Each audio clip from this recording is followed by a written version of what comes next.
Genesis bungkwa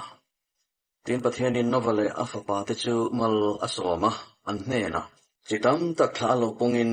leihi lu khat ro nang mani ti na le hlauna leya satin reng le chungleng savatin reng in an neyam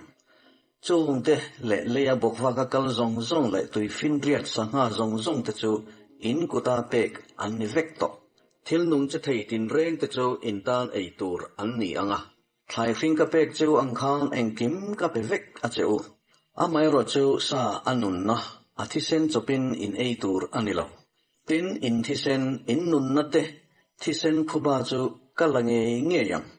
satin reng laka kala ang mi hring laka po mitin an olaw te laka chuan mi hring nun na phuba chu kala thewang tu po mi hring thisen chwa tu chu mi hring vekin ama thisen chu an chwa ve tur ani pathian an puyin mi hring a siam sia tin nang ni chu chitam tak thla in lo pung ro leya hian fatam tak hringula achunga hian lo pung ro atia tin pathian in nawan hena le ane na omma fapa te hena chuan tin ngai te u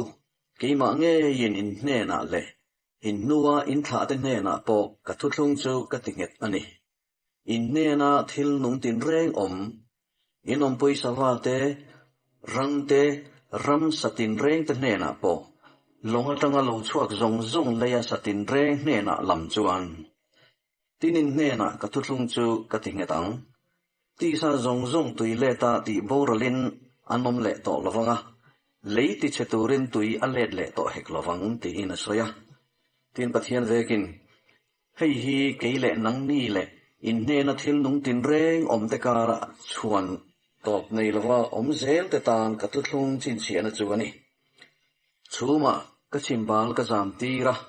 chu chu keile lei kara thuthlung chin chiana tur ani ang tin heti hi ni anga leichunga chhum ka jam tirin chimbal chu chhuma chuan alang anga keile nang ni le ti sa zong zong jinga mi thil nung tin reng te kara ka thuthlung om hi ka hrerengang ti chuan tui chu ti sa zong zong ti boral turin alet le to lawang tin chimbal chu chhuma azam thinang ti chuan pathian le leichunga ti som zong zong jinga mi thil nung tin reng te kara kum ko thuthlung om chu ka hriat reng theina turin ka en thinang atia tin pathian vekin nawan hena chuan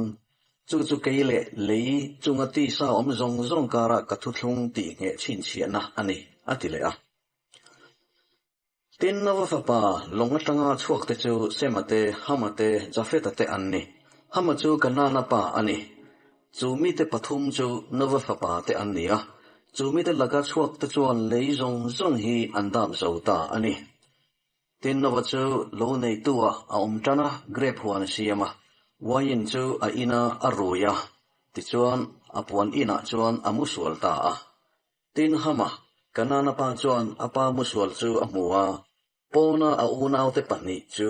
a hrila ti chuan semale jafeta chuan puan an la a kokia in zonin nung tolin an kala an pa musual chu an khuta a an mai chu le lam hoin a oma an pa musual chu an hmunawa tin nawa chu awain rui chu alo hara a fapanau pang berin a chunga ati sia chu alo hreta a ti chuan kanana chuan chhedongin omro se a unaw te chi a hlo ani ang ati a lalpa sema pathian chu fakin omro se kanana chu a chi a hlo a omro se pathianin jafeta chu tilian sela sema puan ina te omro se tin kanana chu a chi a hlo a omro se ati boka tin nawa chu tuilen nu chuan kumza thum le kumsom nga adama ti chuan nawa dam chung zong zong chu kumza kwa le kumsom nga ania tin athita a